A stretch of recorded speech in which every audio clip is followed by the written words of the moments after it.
What's going on, guys? Welcome back to New Cycle Pod. I'm your host, Tino Thomas, and today we have a special guest, Cobra. What's up, dog? What is going on? What's going on? How you been? I've been alright. I've been fucking sailing. Sailing? Oh, man. So it's like the boat. Any rocky waters, anything of note? Welcome to 2024. Been quite a year. Yeah, it's been eventful. A lot of shit's always happening for everybody. Ooh. I don't know if you've noticed, but a lot of people have been like experiencing like life changes. Mm-hmm. I've been seeing that consistently with everybody I've been running into. Really? Has it not been like that since last year, maybe?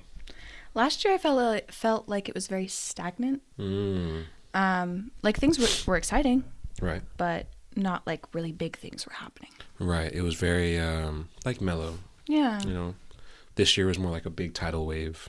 Yeah. Right away too. It's you're talking about a lot of changes, a lot of things happening. Is there anything specific that you want to note out that has been like that big change for you? A lot. I mean, having cats back in my life, that's kind of ballin', actually. But Good change. good change, right?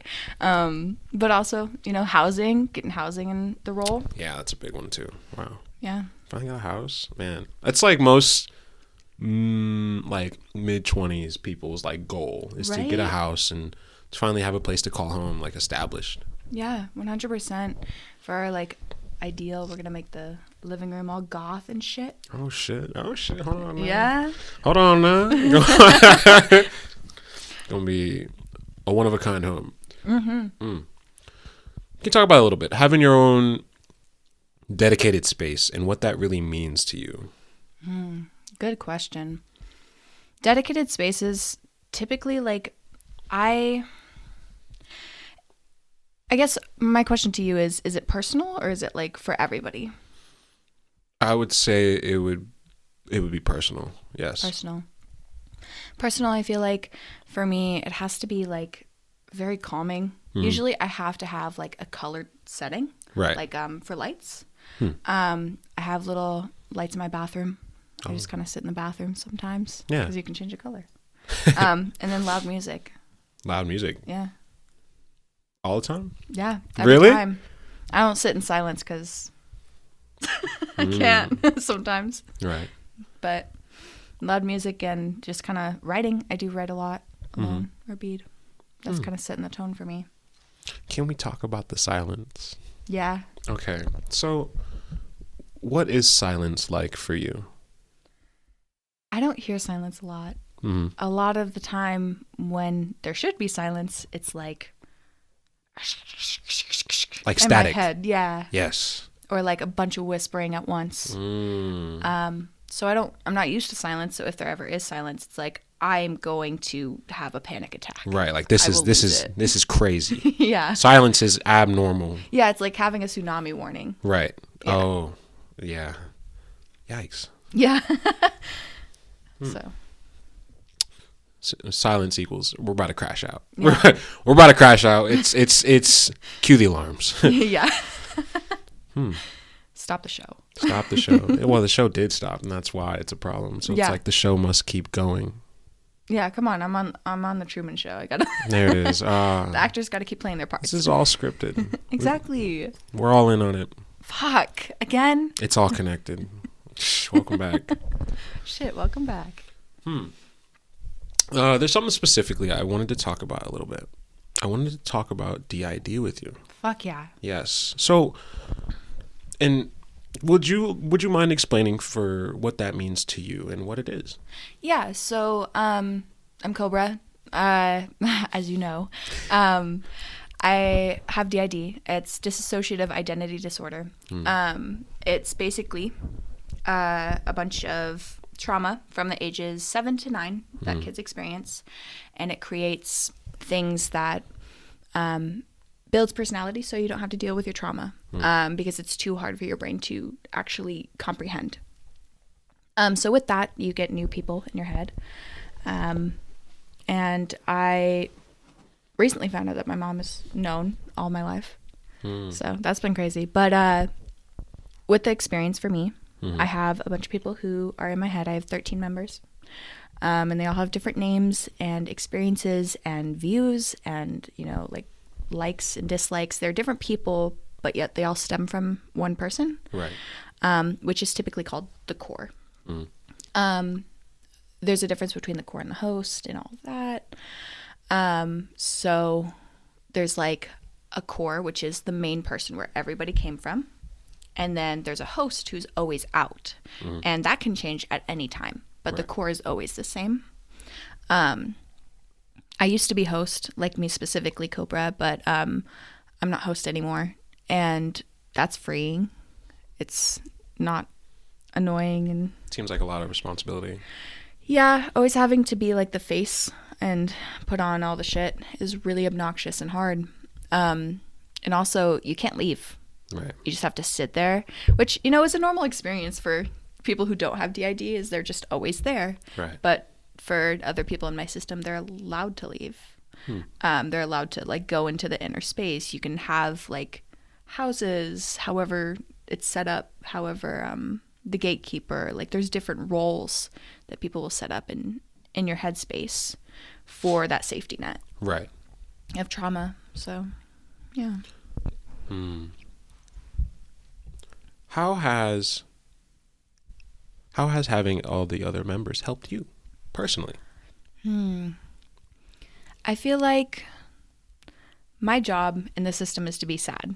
That's kind of my job, and be sentimental and some bullshit, romantic feelings, shit like that, and melancholy. That's kind of my job, dealing with that. It's been helpful to have like Webby, because then Webby can be able to experience fun things and have those fun experiences while I get to get the sad. Right. Not saying that Webby doesn't experience sad, but I get majority of it, and not the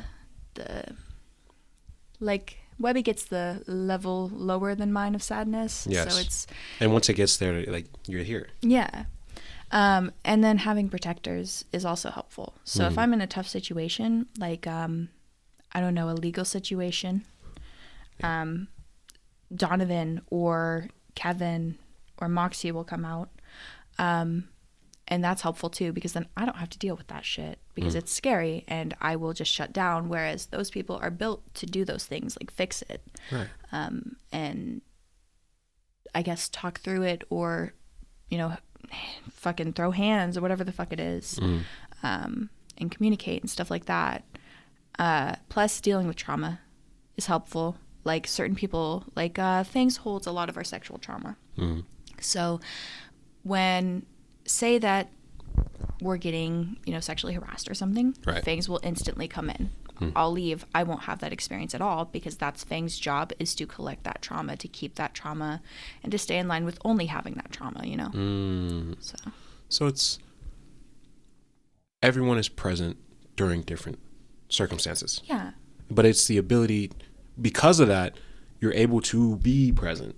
Yes. So without everyone, not here. Yeah. And this was like a misconception I always had before, because I remember one of our first conversations, it was about Inside Out. I'd never seen Inside Out. I realized I had come to a fundamental flaw in my understanding of you and DID in a general sense. I was like, oh, it's like Inside Out. In my head, I'm like, oh, it's like everyone's emotions are just embodied, which is not correct. No, it's a specific set of circumstances before they come out, but before that, they are their own people. Right. They're their own person. Yeah. They have, like, people have very different perceptions, even in my system. I find that if I'm co-fronting with Moxie, green is brighter. Green is a prettier color to me. If I'm out with Kevin, I'm really craving a cigarette. Like, it's very different dynamic things that I'm like, I'm not really prone to those things, but they are. Right. They have their own experiences. Yes. So everyone has different wants and needs. Therefore, then it's like when you're co-fronting, it's like, right, I'm with you. Like, right. Oh, right, yeah. You want a cigarette? All right, we can. He's not allowed to smoke. Oh, never mind. Main body cannot. We cannot do this. I'll be sitting there though with Stud, and the worst part about fronting with Stud is every time he comes in, he'll scream, It'll be like, ah. Yeah. And I'm like, why are you doing Jump scare. It's scaring me. Oh, jeez. Well, okay, let's talk about that. Host. Let's talk about the host a little bit more. So what does it mean to you to change host? What is that like? So it's different for every system. So different systems have different layouts, but specifically for my system, we had a gatekeeper shift. So Patrick stopped being gatekeeper and Kevin took over for a minute. When Kevin took over, Stud then became host because I wanted to integrate. Right. Integration is all of the personalities coming into one person, whereas fusion is like a few melting together because of trauma, or splitting is because of trauma as well. But Stud had become host, hated it, and that's when Kevin went through some trauma and he dropped a new personality who was existing. His name is Gabriel, and now he's gatekeeper. So our whole inner world changed. Everything changed. Our fronting room is just a hallway now. And now the fronter is Moxie. So for hosts, it's like you're stuck in a driver's seat unless somebody completely pushes you out of it, or they're just sitting in your lap and covering you up. You know, like nobody can see that person until you move. And you just kind of have to sit there in the back and view the world from that host position, from my experience. But like not being a host, you can freely come in and out, go into the inner world, do whatever you want, and only come out for the things you're needed for.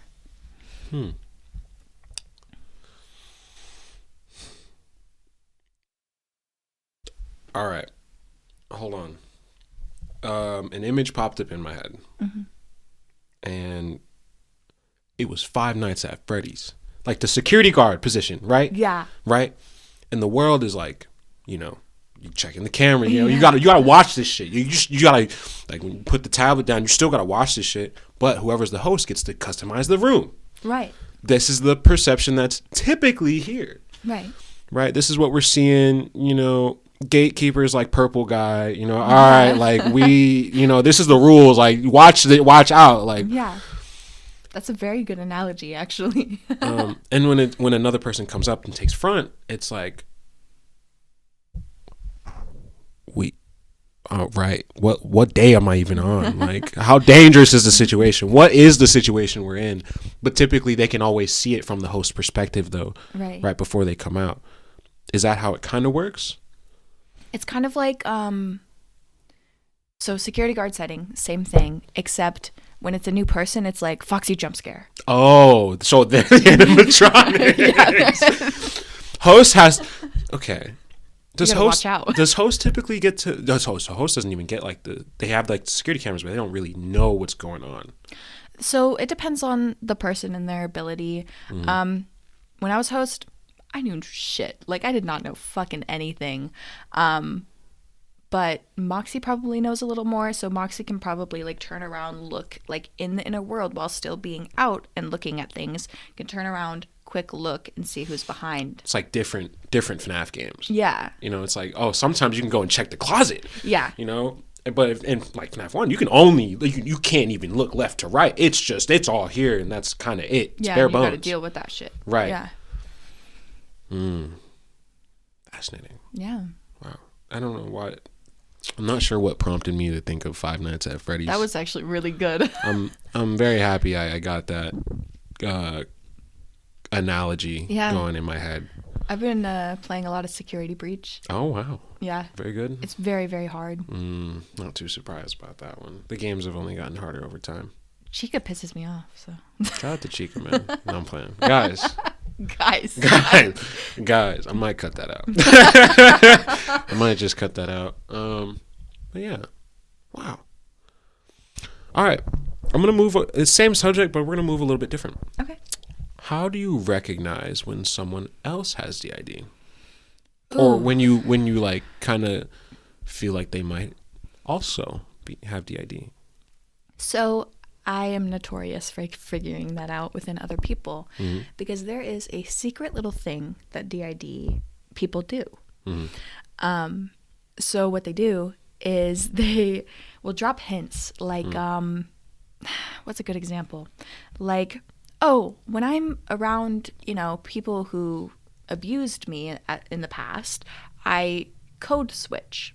Specifically that word, code switching, because Yes. switching is a DID term. Right. And of course you can like change your behaviors around family, but only to a certain extent.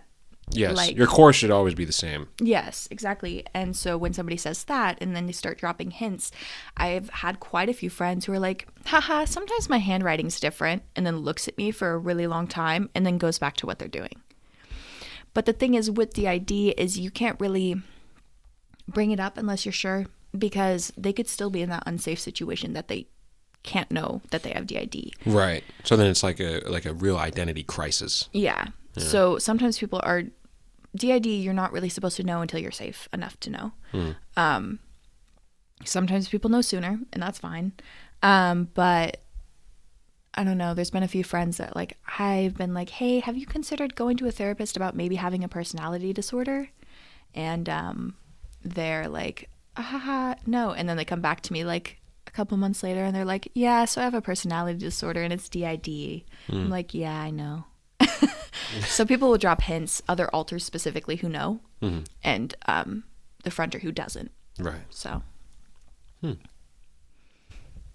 Interesting. Interesting. Oh, yeah, it was worth asking.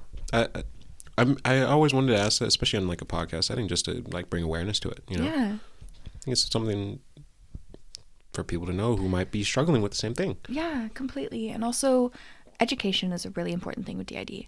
There's a lot of misguided information online. There's like, being a system without trauma. I feel that is relevant to an extent. Like, you can be a system and not know about your trauma. But I'm not sure if you can be a system and not have trauma. Not within like the actual diagnoses, you can't. Right. Because otherwise you would be one. unified. Yeah. Yeah.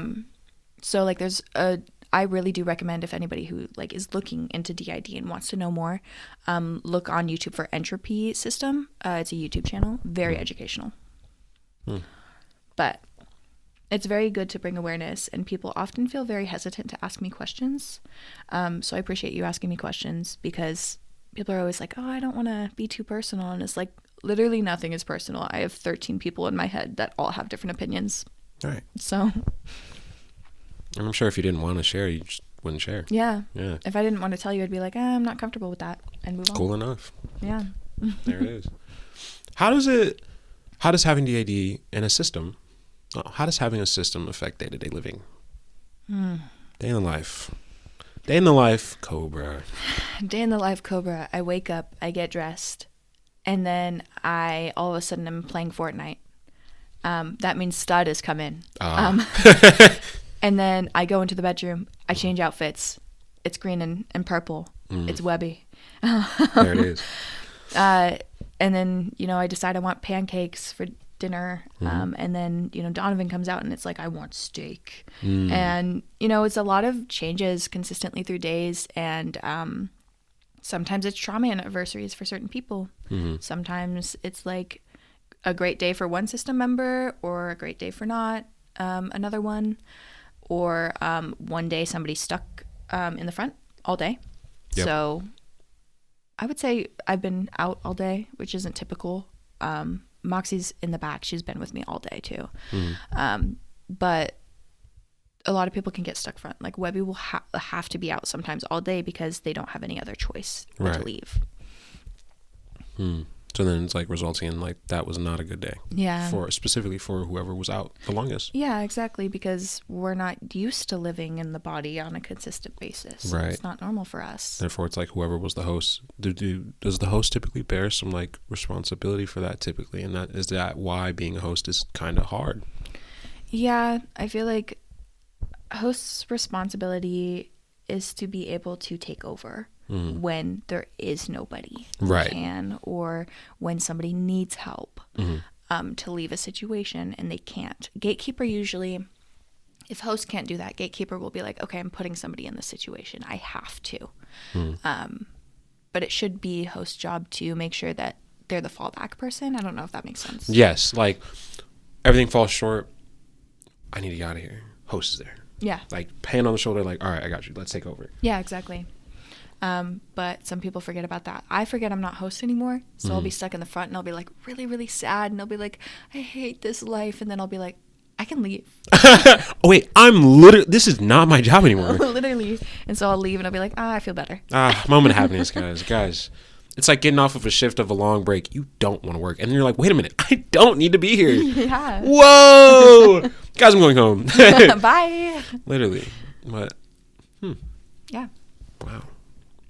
So consistent changes. You wake up, all of a sudden, wow.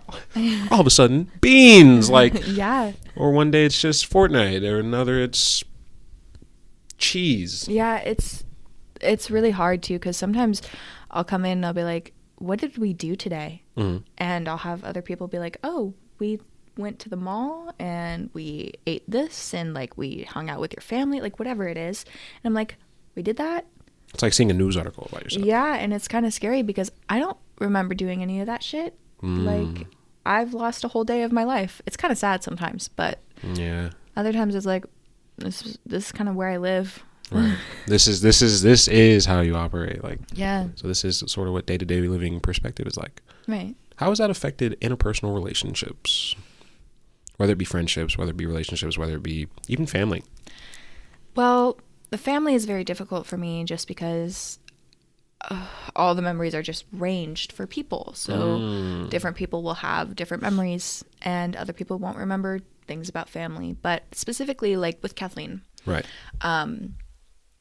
She'll be like, oh, do you remember this time we went out and went swimming together? And I'll be like, no, I do not remember that at all. Or when she'll reference me being a bitch to her when we were teenagers, and I'll be like, no, I do not remember that at all. However, I'm sorry. Right. Because system accountability is always important, even if it wasn't you. And so it kind of, I feel like it divots my relationships a lot just because I don't remember like even half as much as somebody who's consistent.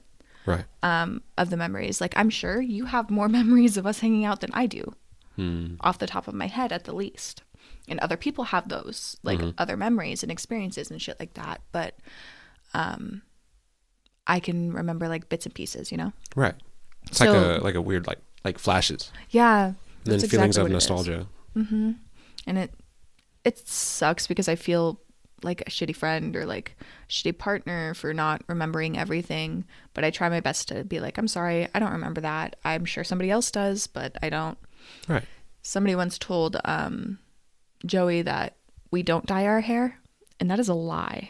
And I still to this day have no idea who told him that. Someone came in and just lied. I know. I have a suspicion. There it is. It's like someone on the back. We should just yeah, we don't. What if we just told him we didn't? What if we just lied? Just straight up just lied right here. No. It happens. It happens. It happens. Well, so it like takes its divots. It has its highs. It has its lows. And it definitely, I'm assuming it has a lot to do with the inner world and what that environment is like. Yeah. The inner world isn't really fun just because Kevin, for some reason, has the building abilities. Oh, has Kevin always had? Yes, at all times he has been able to build the inner world. And so right now we have the hallway because of Gabriel. None of us in the system like Gabriel because there's long-term from when we were 16 beef with him. Like, people can have inner world beef. Like, people can have inner world relationships, like, with each other, which is fucking weird. But, like, the point is, Kevin has, after the hallway, there's a bunch of doors, which I'm assuming are people's rooms. But Kevin has a metal door at the very end of the hallway. Yes. He always has a stupid fucking metal door. And you go in that thing, and there's stairs on this metal wall, like the Lorax, and trees, like in Adventure Time. It's all like from media that he takes. Yeah. And then a whole fucking city of New York from the 70s. Yes. So 70s New York building style and very hustle and bustle. and nobody's in them. Oh. It's just empty. Okay. There's Hotel Chelsea there. Hey. He lives in Hotel Chelsea, and then you walk further, and he just has a bunch of farms with minions on them. I don't know what he's trying to hide, but it's scary. I don't go into his area. You mean minions like Despicable Me? Yeah. Oh. He just has them farming. Kevin's a fan of minions, or not. He hates them. That's why he makes them work the farms. On our water bottle, we have a minion sticker because of him. Kevin's a fan of minions. All right. Lore dropped. He's Gru himself. Ah. Stealing the moon. For real.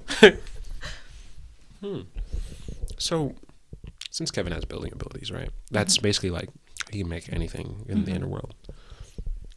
It's sort of like within that world, Kevin's in a constant state of dreaming. Yeah. He's having his own experiences of just fucking doing shit. Right. So, if I'm Kevin, why would I ever want to step out into the body?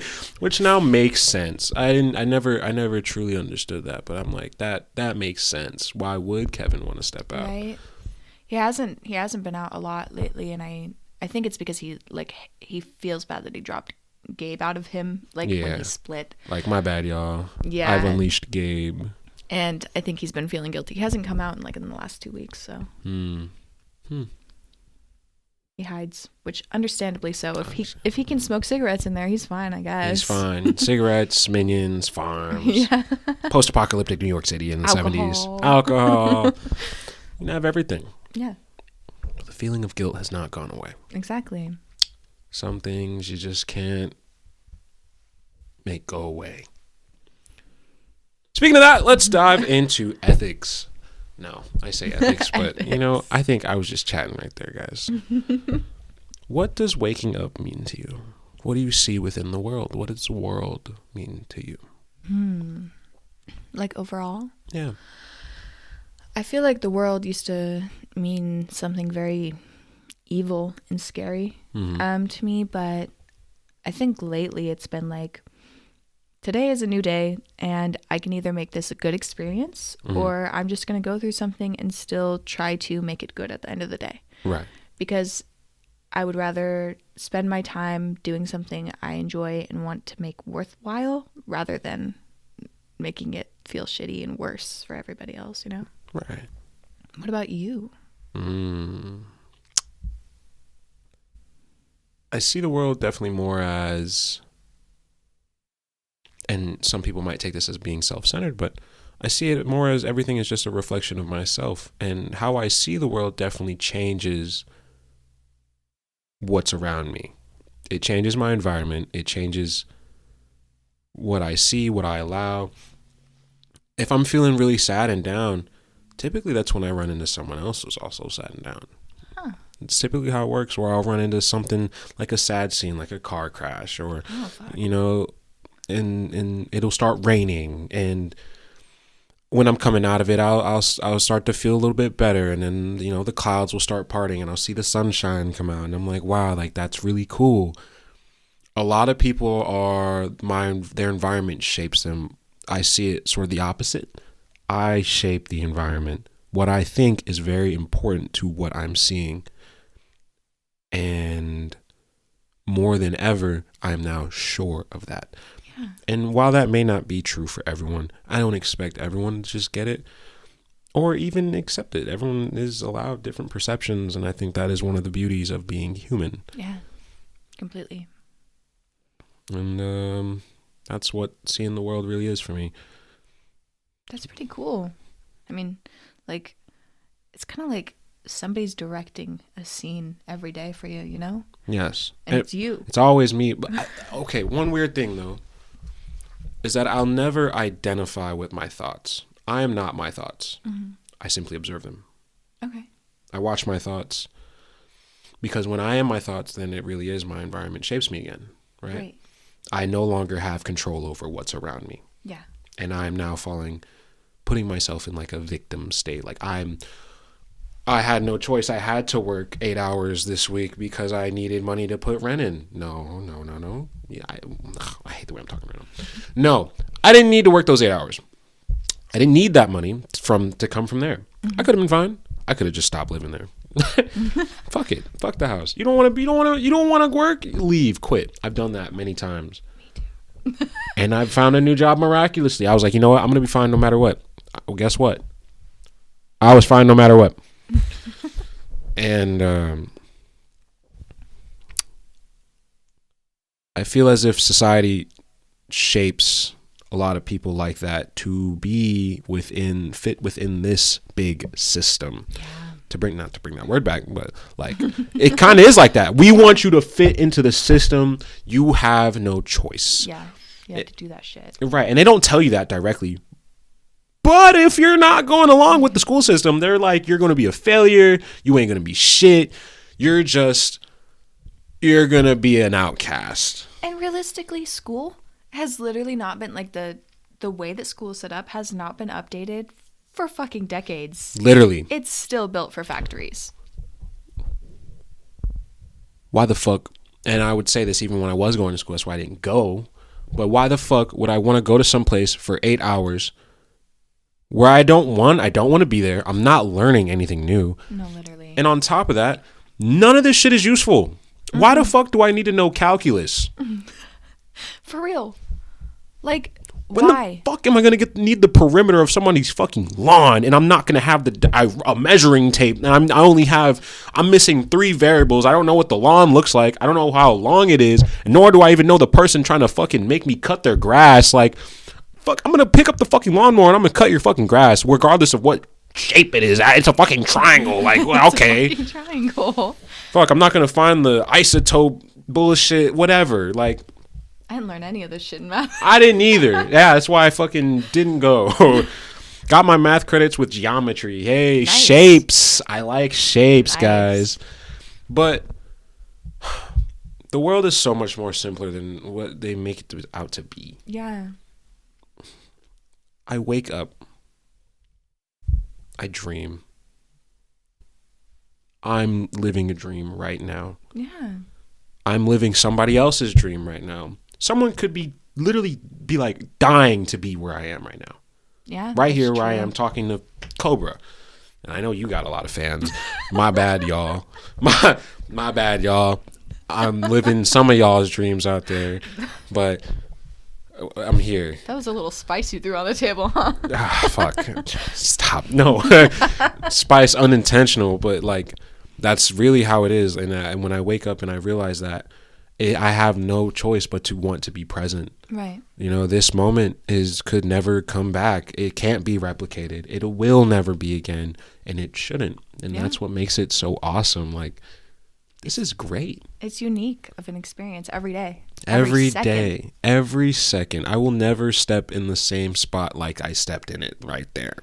No matter even like how many times you try to recreate it, it will never be the same. No. Believe me, I've tried. And when you try, you're only making it worse. True. Because then it's like you're going to keep going, digging yourself down and realizing that will never be the same. Exactly. No matter what I do, it will never be the same. All right. Moving on to typical podcast topics. Since we threw a little bit of spice in there, let's ask some spicy questions. What do you see in the dating scene today? And we're going to start gender-based. We're going to start with the male audience. What do you see in the male marketplace today? Okay, clarify what you mean by what do I see? Like your perspective on males when it comes to dating. I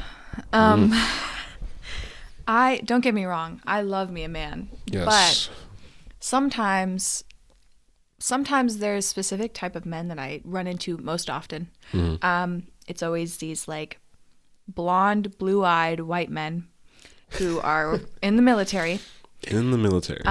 And you know, they're like, "Oh, let's have some kinky sex." And it's like vanilla. It's just laying there and I'm like, this kind of sucks ass. And then they're like, "I can't wait to marry you." Like right after. I've run into that problem on multiple occasions.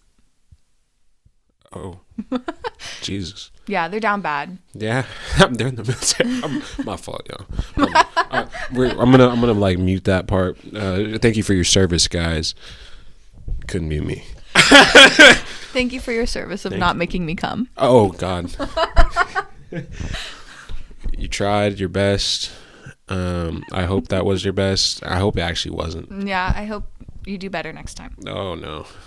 Well, outside of the blue-eyed white... Damn. Yeah, there's some really intellectual men out there.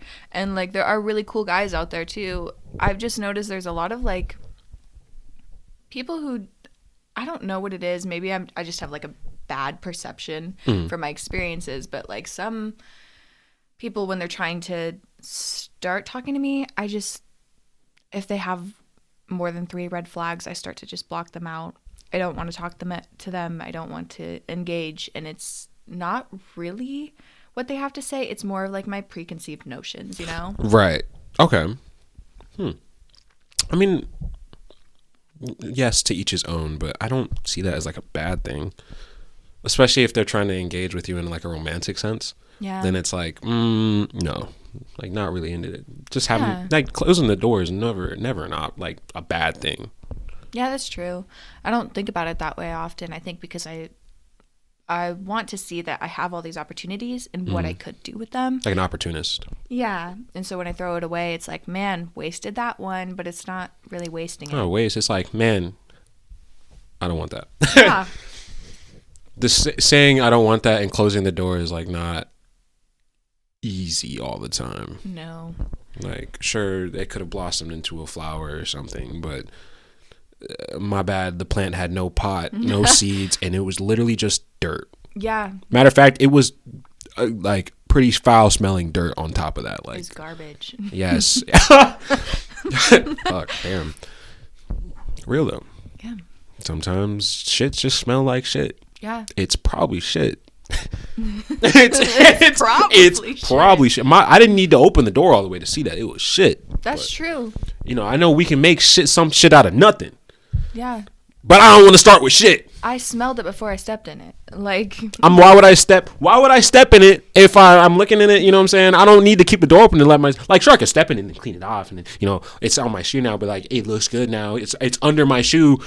That's kind of fucked up. Yeah, that's kind of fucked up. I might, you know, I might keep that in. Yeah. Yeah. No pun intended. All right. Now, men in the general sense, then.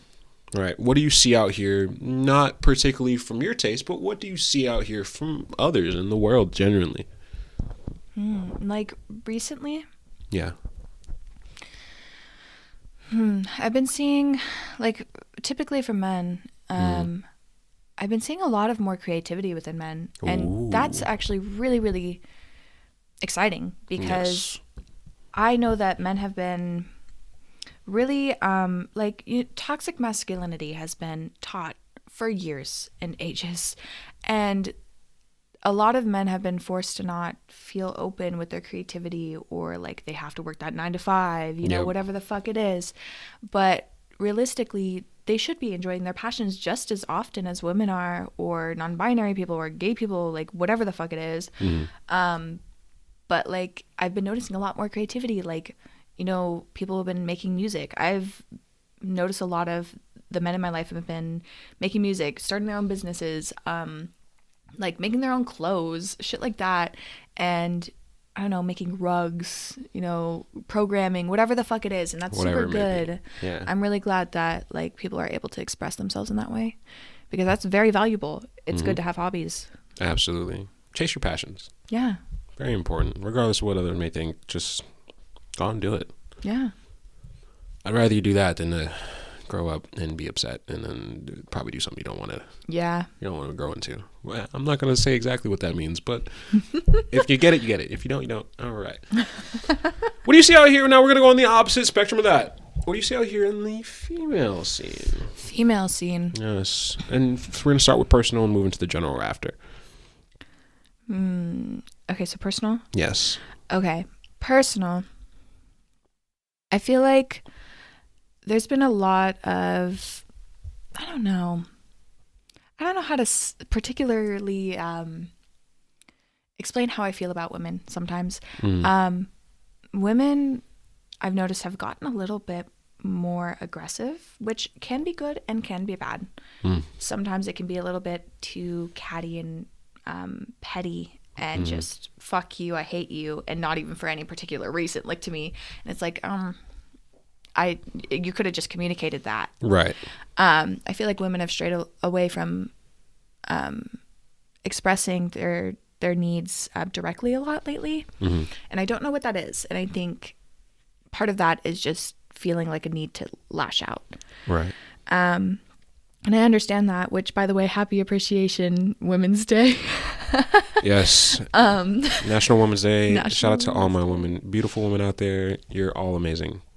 Thank you for existing. Yeah. I know that seemed really artificial, guys. No, Guys, I genuinely mean real. it. I genuinely mean it. Don't crucify me yet. Not yet. Not ready to die yet. Word. Not dying on that hill, at least. Not dying on women? I got a mountain of bullshit that I'm gonna die on, of shit that I made, and everyone's gonna realize that shit was something one day. I gotta die first, though. That's valid. That's valid, actually. People value things after you're dead. It's kind of how it works. Yeah, that's A true. lot more, at least. Like, I'm gonna have like a pot of hair or something. They're gonna be like, "Wow, that's." what brought about that image? Specifically, a pot of hair. Wow, he's finally dead. His pot of hair is mine. No. Like a pot of gold and a little Irish man. Yeah. I have no explanation. You're just gonna have to take it and leave it. All right, pot of hair. Sometimes, like, you just leave something not so great around that people are like, "Man, Why the fuck does he like this? one man's trash is another man's treasure." True. There we go. That's my explanation. All right. But Not leaving any hair around for any of you. people will do shit with that. I know. Cast spells and shit. I am a wizard after all. No, I'm not. Not anymore. My bad, guys. I have a follow-up question after I finish about women. But yeah, women otherwise not an aggression like towards me, but aggressive in the form of where they need to be. Yes. So, like, setting their boundaries. Fuck yeah, bitches get it. Fuck yeah. Set those boundaries. Yeah, and that's really important and valuable as well. So that's also, I've noticed a lot within like my personal stuff, and I'm like, I really value people who are like, hey, this is my boundary, don't push it. And I'm like, okay, I respect you 100%. Right. Because you were honest and upfront. Yes. I was gonna ask you real quick. Go for it. If you were a wizard, would you be a hat or a hood wizard?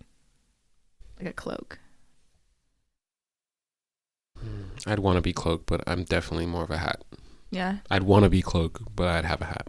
Would you have a wand or a staff? Staff. Okay. Real. 100%. I'm a cloak and a staff wizard.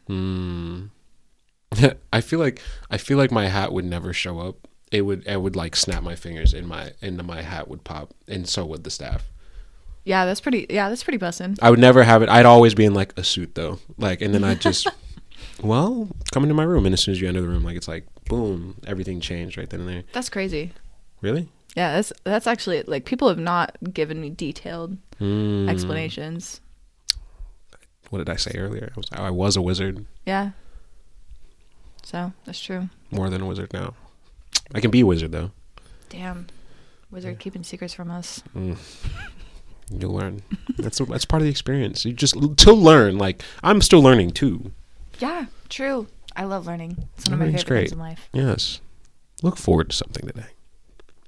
Who knows? You might step out of here and then just step on shit, and you're gonna realize that shit was great.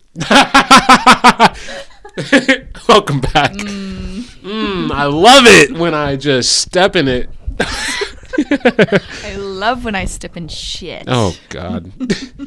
Ew, we're entering a bad territory. Yeah, we are. Yeah. All right. Well, even the mic agreed. Alrighty. See, they're not evil. They're very neutral. Yeah, that's true. Well, we've covered a lot of bases here. Now, we're going to talk about what are good things that you personally see within a partner that you like and we're going to go through dislikes, but I think you named a lot of them with the male and female marketplace question. But we will also dive into that a little bit more in detail, I guess. Okay. With likes, yes. Communicator. 100%. Communicator.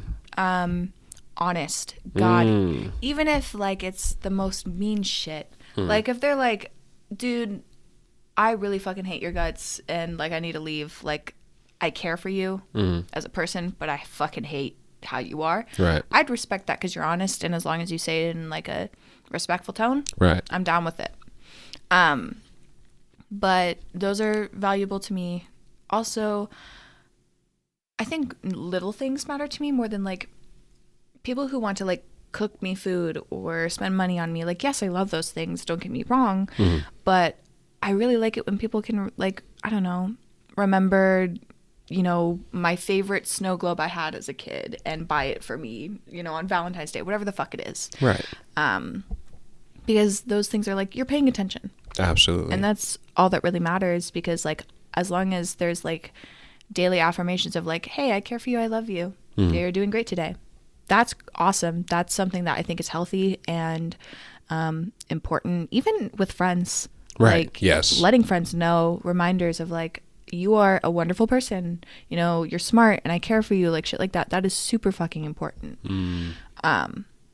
So those are good things I look in within people. I am a little shallow sometimes. I do value it, like, presentation.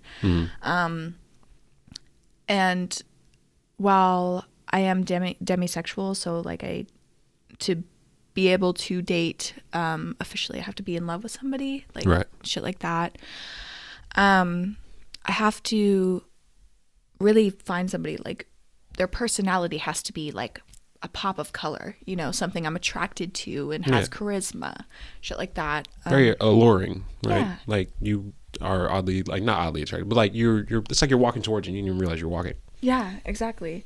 And that's something that, like, is super important to me, because I cannot date somebody who's just mid-tier level of just baseline, how was your day? I can't do that. You feel like you're settling.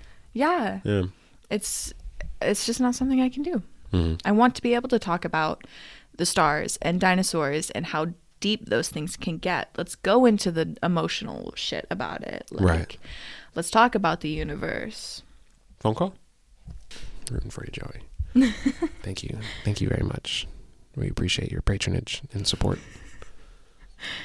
Yeah, all your car driving. What were we talking about? Likes and dislikes and partners. Yes. All right, welcome back. Yeah, I kind of covered a lot of my dislikes. I don't like people to be aggressive. Right. I like people to disagree with me if they don't think I'm saying something correct. I like to be criticized, but not in, like, an abusive way. Right. A constructive way. Yeah. I want people to be able to respect my boundaries and, like, my sexual boundaries, and also respecting my system is really important too. If somebody can't respect my system, I kind of lose the handle. So that's something very important to me as well. I mean, that's like who you are inside. Like, it's basically like, if you don't respect that, it's like you're not respecting who I am internally, which is sort of everything. Right. Yeah. It's not something lightly. It's literally everything. Yeah. And that's why it's so, like, if people are, like, attracted to certain alters, that's fine. It's just, I will be paying attention on who and why, and it kind of just, like, wavers things for me. It shows me what type of person people are and what they're most attracted to, you know? What? Favorite altar? Stud. Oh. Stud. Oh, yeah. Favorite altar? Stud and Donovan. Top two. Is that yours? Is that what you're saying? No. I haven't met anyone who's been like, favorite altar is Stud yet. I haven't met. That's a good point. When I was around, that's why I was like, I want to know what that person is like. He's like very excitable. Yeah. Fortnite, Five Nights at Freddy's. Five Nights at Freddy's. You built like Five Nights at Freddy's. he'll be like Freddy Fazbear, like, all the time, and he screams. I don't know. He's just very like, let's go do something. Let's go set a building on fire. Let's steal something. Like whatever it is, you know? Yeah. So that's rambunctious, a bit off the walls, exciting, fun. Yeah. Put fun in quotations. Yeah. Not everyone's sort of fun, but that's true. Wow. There it is. And not too many people. I haven't met anyone who's like a super huge fan of Donovan. So weirdly enough. Yes. I have found a lot of my friends are like simping hard for Donovan. Really? Yeah, specifically. Donovan specifically recently was allowed to post on my Instagram his own post. Yes. And he has a bunch of simps because he posts on Tumblr all the time. And he's very aggressive and dominant. He has that vibe of like, I'm gonna fucking kill you. But the thing is, he's not actually like that. He's just some guy. Right. And he's just like kind of more. He just stands on business. Right. So people are kind of weirded out to say no to him or shit like that. But I found like a lot of my friends are like, man, why Donovan kind of? And I'm like. Well, think of like, for some reason, what popped in my like, think of Markiplier if he was kind of like more. I don't want to use the word edgy, but like. Yeah, it's edgy. It's edgy. Yes, edgy. Markiplier, but edgy. Like, that's hot. Yeah, that's real. He stands on business. But Markiplier's funny. That's the difference. He's like more lighthearted and more. But Donovan. I don't think he jokes very well. No. Yeah, it's very like. Fuck off, but I'm here. Yeah, like he can talk and have a conversation, but he's like kind of like, I don't really want to be here. Right. I haven't interacted with Donovan very much, so I'm kind of just chatting, I guess. But at least I guess it's kind of my perception. I feel like I don't talk to Donovan too very often. I know Kevin. You've interacted with Kevin a little bit more, right? Oh yeah, I interact with Kevin a lot. Like I fuck with Kevin. Kevin is definitely like still more of a upfront like trash goblin raccoon guy. Yeah. But like funny and I don't know, just silly. So it's easier to interact with him, I think, because he can banter. I feel like Kevin's misunderstood. How so? I would love to hear more about this. I see Kevin as like just a guy living. That's real. Went through some shit. Now he's just living. Like he tried that bullshit over there. Like he tried this being something else, and he was like, you know what, fuck it. I'm gonna say exactly what I like. I'm gonna do exactly what I like, and I'm not up for discussion. Yeah, that's true. If I like it, I like it. If I don't, I don't. And at least that's my own perception. I'm not saying it is what it is, but I'm saying that's only what I have gathered. Can I ask you like perceptions of everybody in my system that you've met? So okay. So you've already went through Donovan and Kevin. What about Webby, Moxie? Start with 2 at a time. Okay. Well, I'll start with Webby because I haven't interacted with Moxie too much. I see Webby as a very vulnerable yet creative, but it's always like at heart creative. Right. It stems from a place that's very deep and it's very fun. It's pink colored. It's cats. It's the things typically a lot of people do love but won't act on. Right. I see Webby as one who will, and therefore that makes them, in some people's eyes, that's like childlike, and in my eyes, it's like, well, no, they're just doing what they want to, like act on your highest passions, and that's sort of Webby. Yeah. Webby's highest passions are cats and things that might not be as super extravagant to anyone else. Miraculous ladybug. Miraculous lady, like I was talking about dying on that hill earlier. Like Webby's gonna die on that hill, all right? Yes. And that hill might be a bunch of, you know, what other people would consider it to be fucking trash, you know, just like some kid shit. But I'm like, that's real though. Die on that hill. Webby would die on that hill. Webby would cry on the hill. Like, it's, you know, that's true. That's what I mean by vulnerable. Like, that's the difference between them and like Kevin. Like, Kevin will fucking kill you on the hill. Okay, you want to come to this hill, like, you will fucking die. Webby's like, you don't want to be on this hill. That's fine. You can go. You can leave. You can leave. I'm gonna cry about it. You can leave. But that's always how I've sort of interpreted Moxie. I haven't interacted with, like, I don't. Moxie was introduced to me at a bit of a stranger time. And maybe that's because I was interacting with you a lot during that time too. And when Moxie came to be, it was like sort of like I see Moxie as very spiritual. Mm-hmm. Yeah, definitely. So it's like whenever I talk to Moxie, it's kind of like I'm bearing my soul a little bit. At the time, it's weird because I have to talk about everyone from a perception of that I'm not anymore. Mm-hmm. So I'm only talking like what I saw and what I experienced. Yeah, totally.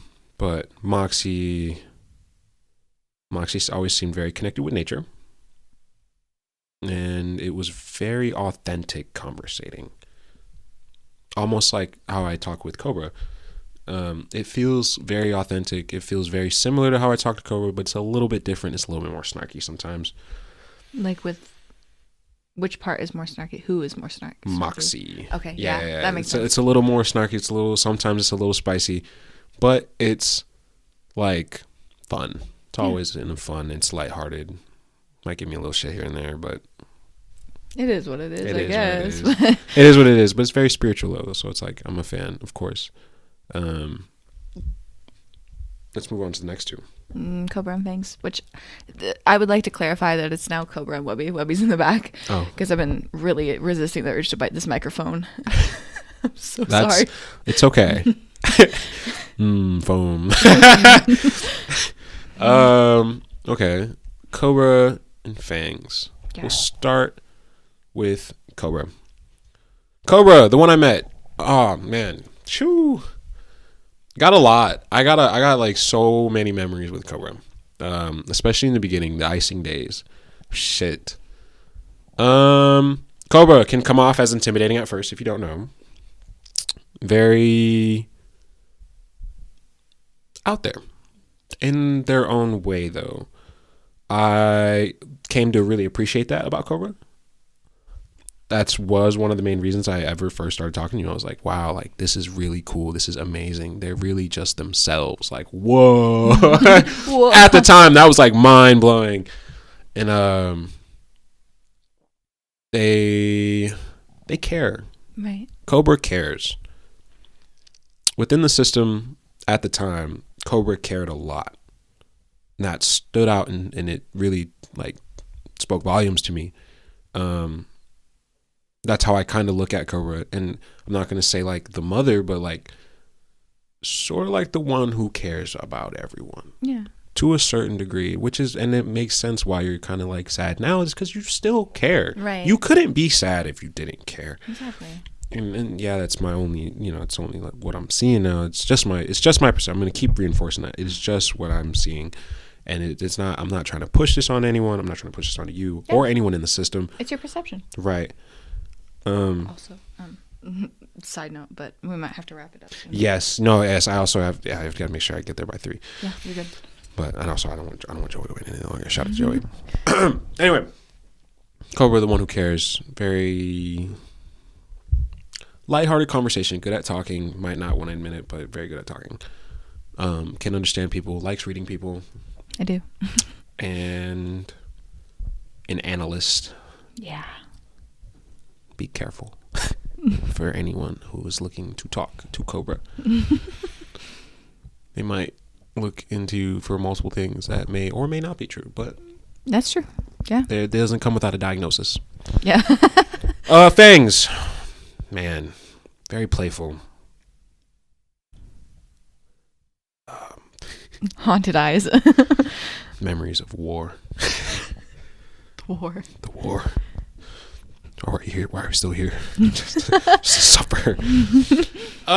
Fangs. In all honesty, Fangs is fun. Likes to play. Very big fan of games. Right. Very, very big fan of games. Very big fan of games. Can be serious at times, and when they are, it might come off a little bit strong, but they don't mean it to hurt you. It's just what they're feeling.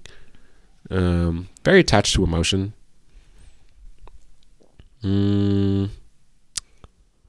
Words are important to Fangs. Mm-hmm. And Fangs typically, yes, while they typically deal with the things that are more sexual, I feel like that stems from a place of care. Yeah. Sorry. It's okay. I was still paying attention.